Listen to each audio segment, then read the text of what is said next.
할렐루야. 하나님께서 여러분을 사랑하시고 축복하시고 또 병을 고쳐주시기를 원하십니다. 저는 세종 푸른하늘교회 전성원 목사입니다.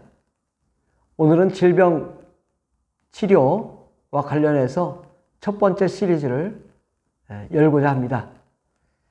먼저 하나님 말씀을 읽겠습니다. 마태복음 1장 21절 말씀입니다. 아들을 낳으리니 이름을 예수라 하라. 이는 그가 자기 백성을 그들의 죄에서 구원할 자이심이라 하니라. 하나님께서는 자기 아들 독생자 예수 그리스도를 이 땅에 보내주신 이유는 자기 백성이 하나님의 자녀들이 죄에서 해방되길 원하시고 사망에서 저주에서 질병에서 자유토록 하기 위해서 예수 그리스도를 보내주셨습니다. 그래서 죄에서 우리를 구원하심으로 우리가 건강을 회복하고 하나님의 은혜와 생명 가운데 행복한 삶을 살고 또 이 땅에서 승리의 삶을 살다가 영원한 천국에 들어가도록 하셨습니다. 여러분들이 많이 오해하는 것은 무엇일까? 그것은 하나님은 병을 고치시는 분이라는 것 사실에 대해서 잘 신뢰를 하지 못하는 것입니다. 의외로 성령이 충만하고 하나님의 은혜가 넘치시는 주의 종들을 통해서 수많은 사람들이 병을 고치는 역사가 일어나고 있습니다. 그러니까 하나님께 온전히 나아가고 하나님의 법대로만 온전히 병을 치료한다면 온전히 치료가 될 수 있는 것입니다. 그런데 사람들이 이 병에 대한 치료에 대해서는 세상의 병원과 의사만 치료한다고 생각하기 때문에 이 기독교, 이 성경이 말하고 있는 이 병의 치료에 대해서 잘 이해를 못하고 또 신뢰하지 못합니다. 그러나 오히려 병원에서 진료하는 것도 점점 더 치료가 다 잘 되고 있지만은 병원에서 아무리 전문적으로 치료를 잘한다 하더라도 그것은 물리적인 치료이기 때문에 한계가 있습니다.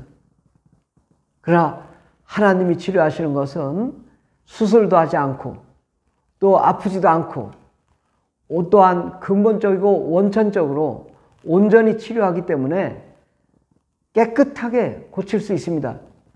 불치병도 고치는 것은 성경에서 말하고 있는 치료 방식인 것입니다. 그러므로 세상의 병원과 또 이 하나님의 성경과 이 관계를 우리가 잘 정립해야 됩니다. 근데 세상의 병원은 어떤 것을 치료하는가? 그것은 바로 이 현상적인 치료인 것이죠. 물리적인 치료인 것입니다. 만약에 암이 걸렸다. 그러면 암을 잘라내고 수술을 하는 것입니다.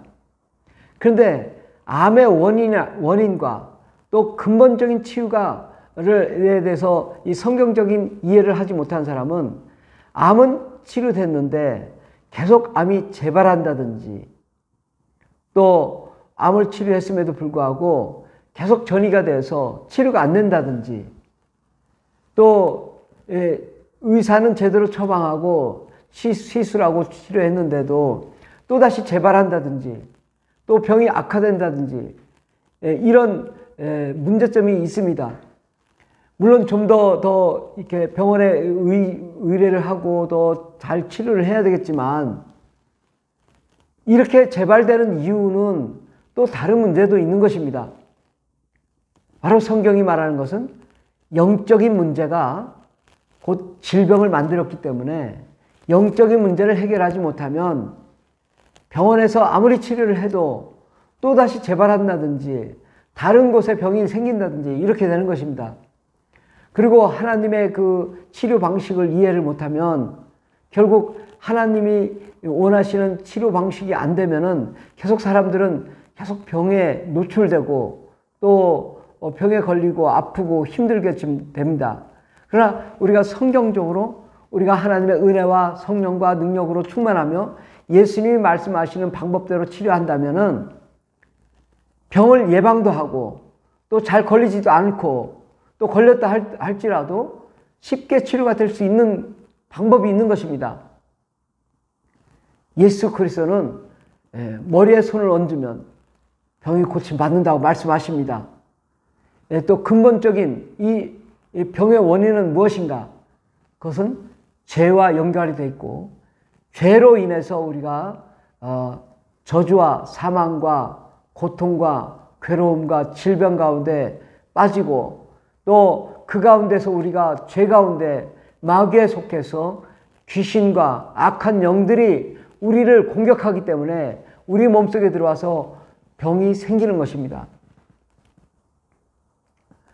이렇게 이 악한 영에 의해서 병에 걸렸을 때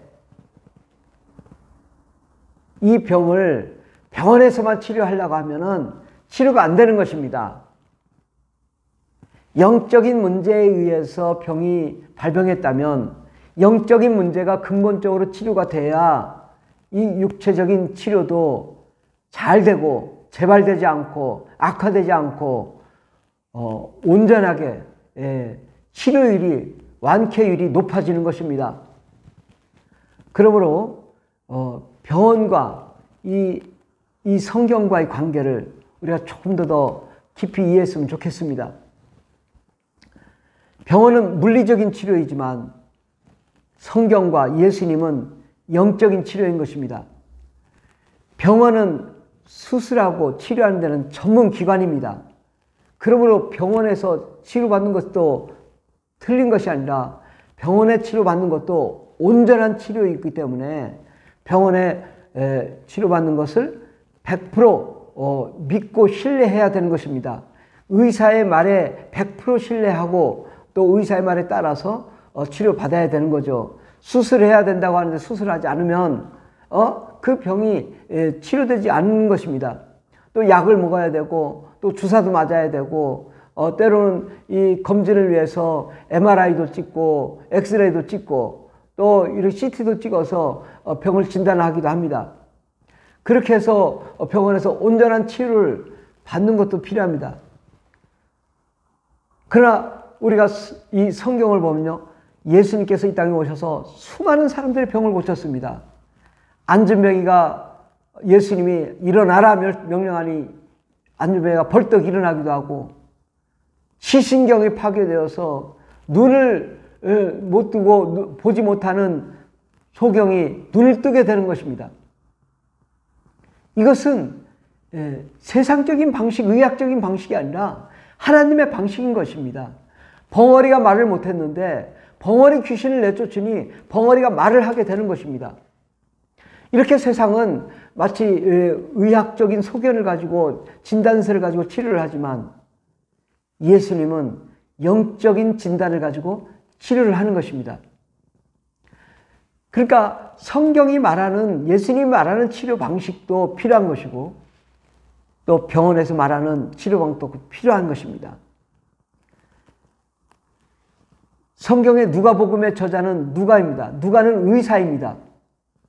그때 의사인 누가는 누가복음의 예수님의 치료한 방식을 아주 자세히 기술했습니다.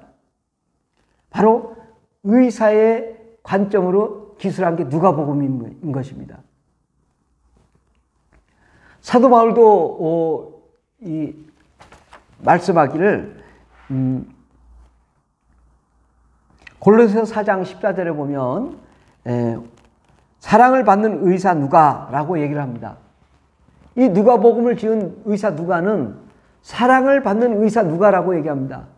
물론 사도 바울도 많은 사람들의 병을 고치고 능력을 해가지만 그것만 가지고 다 되지 않기 때문에 사랑을 받는 의사 누가, 왜 누가가 사랑을 받았을까요? 이 누가는 의사였고 의사는 많은 사람들을 치료를 했기 때문인 것이고 헌신적으로 봉사를 했기 때문인 것입니다. 그러니까 사도 바울도 의사인 누가에 대해서 인정을 한 것이죠. 또 예수님의 제자인 누가도 누가복음을 지은 누가도 예수님을 따라다녔지만 예수님도 누가 의사를 부인하지 않았습니다. 마가복음 2장 17절에 보면 예수께서 들으시고 그들에게 이르시되 건강한 자에게는 의사가 쓸데없고 병든 자에게라야 의사가 쓸데있다라고 말씀합니다. 예수님도 의사를 부인한 적이 없습니다. 병원을 부인한 적이 없습니다. 병든 자에게 의사가 필요하다. 병원이 필요하다고 말씀하셨습니다. 그러면 도대체 예수님은 모든 병을 고치셨는데 또 병원이 필요하다고 하셨는가? 이 두 가지를 우리가 이해를 잘 못하면 오해를 하고 혼동될 수 있습니다. 그런데 우리가 병원과 교회와 병원과의 관계를 오늘 제가 제대로 말씀을 드리겠습니다. 병원은 물리적인 치료인 것입니다. 또 면역 체계를 통해 치료를 하는 것입니다. 그러니까 병원은 여러 가지 약재와 또 수술 도구와 또 치료 기구와 또 치료 방법에 따라서 또 진단 방식에 따라서 뭐 MRI를 통해서 치료를 한다든지 이렇게 해서 진단을 해서 또 수술을 해서 약물을 통해서 주사를 통해서 치료를 하는 것이죠. 이것이 더욱 전문적으로 치료가 돼야 되는 것이 맞습니다. 더 좋은 기기가 나오고 더 좋은 의술이 나와야 되는 것이죠. 예수님도 그것을 부인한 적은 없습니다. 이렇게 병원은 물리적인 또 면역체계를 통한 그런 치료를 하는 것이죠. 그런데 교회는 어떤 곳이냐? 교회는 하나님이 치료하는 곳입니다. 병원은 의사가 치료하는 거지만 교회는 예수님이 치료하는 것입니다. 예수님이 이 땅에 오셔서 못 고칠 병이 없이 다 치료하셨습니다. 예수님은 이 땅에 오신 이유가 병을 고쳐주기 위해서 오신 것입니다. 어떻게? 예수님의 치료 방식은 이 세상의 의사의 또 병원의 방식과 달리 예수님은 영적인 치료를 하시는 것입니다. 그럼 영적인 치료는 어떻게 하는 거냐? 바로 우리의 영을 먼저 치료하면, 영이 치료가 되면 우리 마음이 그 다음에 치료가 되고, 마음이 치료가 되면 우리 혼이 치료가 되면 그 다음에 육체가 치료가 되고, 육체가 치료가 되면 우리의 가정과 또 직장과 사업장과 환경과 사회와 국가가 치료되는 그러한 시스템인 것입니다. 예수께서는 오신 것은 우리의 전인격적인 치료, 그를 통해서 우리의 육체적인 치료도 또한 같이 해나가는 것입니다. 그러니까 세상의 의사나 병원은 물리적인 치료이지만 예수님의 치료는 영적인 치료인 것입니다.